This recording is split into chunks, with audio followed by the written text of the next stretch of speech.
A paz do Senhor, meu nome é Desirê e hoje eu tô aqui com a Anne. Paz do Senhor. E a gente tá gravando a segunda resenha do nosso canal e hoje nós vamos falar sobre o livro Abolição do Homem, do escritor C.S. Lewis, que é um escritor bem conhecido no nosso meio cristão. Ele tem mais de 30 obras, então ele tem uma grande coletânea de livros e hoje a gente vai falar sobre o Abolição do Homem, que não é um livro tão conhecido assim, mas é um livro que tem muito a ensinar e a gente tem muito a aprender com ele. Mas é um livro que eu acredito que tem que ter um pouquinho de paciência, né? E ler mais de uma vez. Ele não é um livro muito grande, né? Ele tem 96 páginas, porém ele não tem uma linguagem facilitada. E eu queria já, em primeira impressão, que a Anne falasse um pouquinho para o pessoal que está nos assistindo sobre a linguagem do livro. No meu primeiro contato com ele foi bem difícil, né? Até porque é um assunto muito complexo, o que o livro traz. E até comentei com algumas pessoas quando eu comentei, né, que eu estava lendo esse livro, que ele me lembrou muito o primeiro contato com a Bíblia. Porque quando a gente tem o primeiro contato com a Bíblia, a gente não consegue entender muito bem o que ela está falando, o que ela está passando, o que os textos estão falando. Mas eu precisei buscar mais a fundo, eu precisei insistir na leitura, né, iniciar de várias vezes a leitura, e a mesma coisa com o livro. De várias vezes eu precisei iniciar a leitura de novo dele, porque eu não estava conseguindo entender o que ele estava falando, até porque ele costuma usar bastante exemplos, e os exemplos são bem complexos, então foi bem complicado o meu primeiro contato com o livro, por causa da leitura. Quando eu olho a capa do livro e esse título, Abolição do Homem, e aí a gente já vê um frutozinho ali, né? Já me dá a entender que ele vai falar um pouquinho sobre a origem, né? Sobre a queda adâmica. E eu queria que tu me falasse se tem um pouco disso ou é mais uma impressão mesmo, assim, pela capa, por ter um fruto e por estar falando sobre a abolição do homem. E para nós cristãos, quando a gente fala de abolição do homem, a gente sabe que o homem é imperfeito e já vem na mente a queda e a nossa natureza pecaminosa, né? Quando eu olhei a capa do livro também foi algo que eu pensei, até eu tive desejo de ler ele, por pensar que ele falaria, né, da queda do homem. E a gente entende, né, que a questão moral, e que é o que o livro trabalha bastante, tem a ver com a queda, né? Essa falta de moralidade no homem tem a ver com a queda, sim. Porém, ele não deixa isso específico, sabe? Ele fala da moralidade, ele traz os princípios, ele traz essa questão, porém ele não deixa específico, ele não fala nenhuma vez do Adão e Eva. Mas ele está falando ali da questão moral e nós como cristãos entendemos. Ele não traz essa origem adâmica, né? É importante falar, né, para quem está nos escutando, porque eu acredito que dá essa impressão. Quando a gente olha para o livro e fala abolição do homem e vê um fruto, a gente, nossa, vai falar sobre a queda do jardim. Mas então não é exatamente sobre isso que o livro vai falar. Ele fala sobre essa natureza, sobre essa origem e que, claro, que quando a gente lê, nos remetemos, né, ao jardim, ao Éden, à queda, mas ele não vai falar especificamente sobre isso. Para resumir um pouquinho sobre o que o livro fala, ele defende um pouco a ciência, então ele defende um pouco os métodos científicos sobre a evolução, né, do ser humano, do homem, porém ele condena quando a ciência ela tenta eliminar os valores, ou seja, tenta eliminar o que é de tradição, aquilo que, por exemplo, uma ideia, uma lei que há anos, né, está ali no nosso meio, que tem de fato algum domínio sobre nós.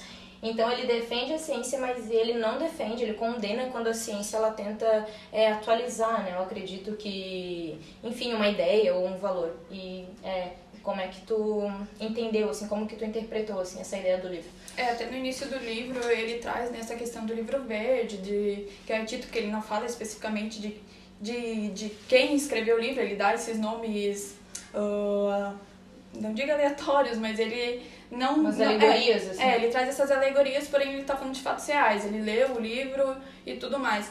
E ele fala dessa questão de quererem tirar essa questão tradicional, sabe? Esses princípios tradicionais. Ele está, como eu posso dizer, defendendo essas tradições, sabe? Ele está falando que isso é uma questão de moralidade.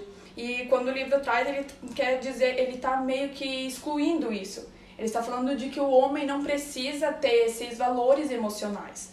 Então, ele está refutando isso, ele está falando que precisa sim, porque a gente tem uma natureza que é caída, né? E a gente tem essa questão a gente tem esse instinto de sobrevivência.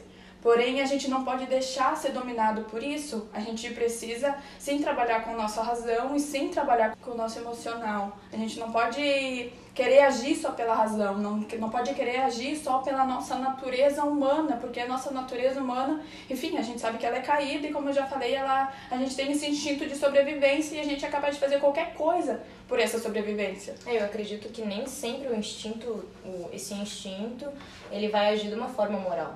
Ou ele vai escolher, ou ele vai nos levar a tomar uma decisão correta. Às vezes, instinto é instinto, né? A gente acaba, quando a gente age por instinto, nem sempre é a melhor das opções. Então, é isso que ele dá, então, faz a gente pensar, né? Tipo, pensa. Ele até nos compara a questão do animal, né? A gente é diferente do animal por ter uma razão racional.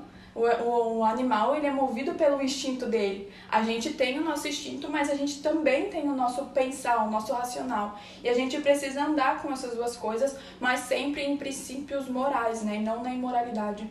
Nossa, muito interessante.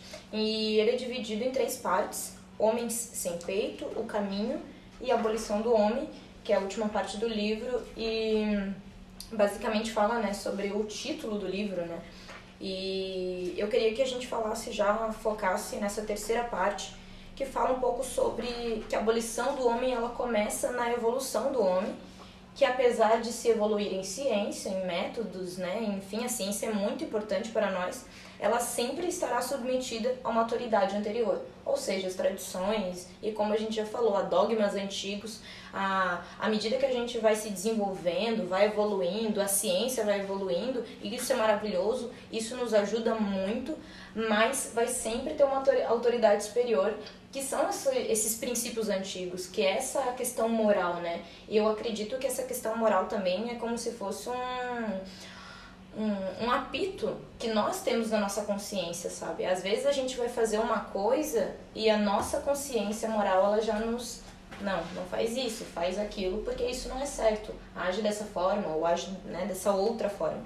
E eu queria que tu dividisse para aqueles que estão nos assistindo um pouco sobre essa última parte do livro, que fala exatamente sobre essa abolição do homem, enfim, um pouco decorrente à sua evolução, aquilo que a ciência nos apresenta, nos traz, e em contrapartida com esse domínio, né, essa autoridade que está sobre a ciência, com aquilo que já se passou, mas que ainda até hoje ele está, né, nós estamos submetidos a isso.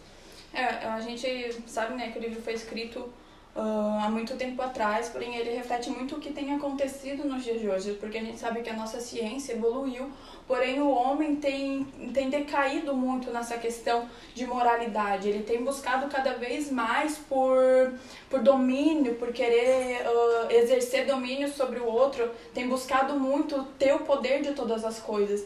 Então a gente tem decaído nisso, a gente tem usado da imoralidade para conquistar as coisas para nosso próprio benefício, né? Nossa, perfeito. E basicamente é isso, né? Acredito que traz essa ideia de princípios morais, né, o livro. Basicamente fala sobre isso, né? Sobre a moralidade, sobre as tradições, sobre a lei um pouco, né? E eu também tenho uma impressão de ser um livro um pouco político. E é?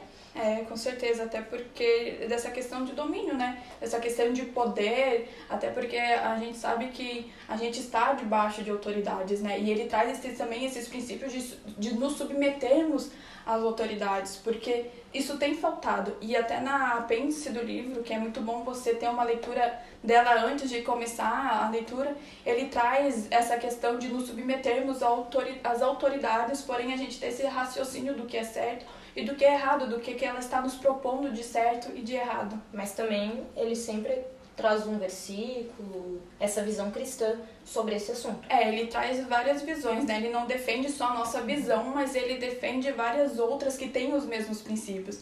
Ele faz citação de judaísmo, claro, né? Tem a ver um pouco com o cristianismo, mas ele também traz do hinduísmo, e ele vai citando vários textos. No apêndice tem bastante desses textos. Então é importante a gente dizer para quem quer ler esse livro, ler com o coração aberto. Não esperar só uma visão, né, da nossa parte cristã, mas também ele apresenta várias outras visões. Eu queria agora que a Anne lesse um trechinho do livro. Eu vou fazer a leitura da página 30 do livro, que mexeu bastante comigo quando fiz a leitura, e de fato é algo que tem acontecido muito nos nossos dias de hoje.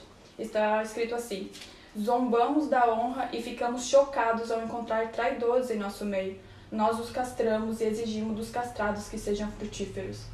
A gente quer abolir a moralidade, e aí quando as pessoas agem de forma imoral, a gente quer castigá-las, né? A gente quer puni-las. E é isso que acontece. Vale a pena a leitura, né? Com certeza. Então, e não dá pra desistir, né? Tem que insistir na leitura.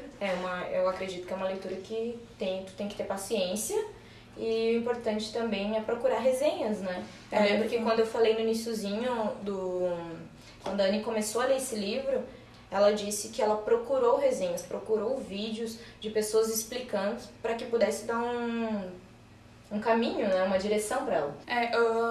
Eu procurei bastante resenhas, né? Mas para quem tem um contato já com essa questão política, com as questões sociais, com a filosofia, talvez tenha uma facilidade maior. Porém, eu tive que ver várias resenhas, e toda vez que eu estava em alguma leitura e eu não entendia, eu procurava mais uma resenha, e aquilo ali abria minha mente, e eu consegui enxergar o livro de uma forma diferente. E é isso, né? Eu espero que esse vídeo tenha te ajudado, tenha te dado alguma direção para enfrentar essa leitura ou não, né? Mais uma vez eu gostaria de lembrar que é uma linguagem difícil, então se você não está acostumado com uma linguagem um pouco mais culta, que usa termos mais científicos, não é uma leitura indicada para você. Mas se você já está acostumado, como a Anne falou, já está habituado com esse cenário político e com esse tipo de termo, enfrente essa leitura, que eu tenho certeza que ela vai edificar a sua vida. E é isso, então Deus abençoe vocês, até o próximo vídeo. Se inscreva no nosso canal, compartilhe esse livro com alguém que você sabe que está pensando em comprar esse livro, está pensando em fazer essa leitura. Deixe nos comentários o que você achou dessa resenha, e é isso. Deus abençoe. Tchau!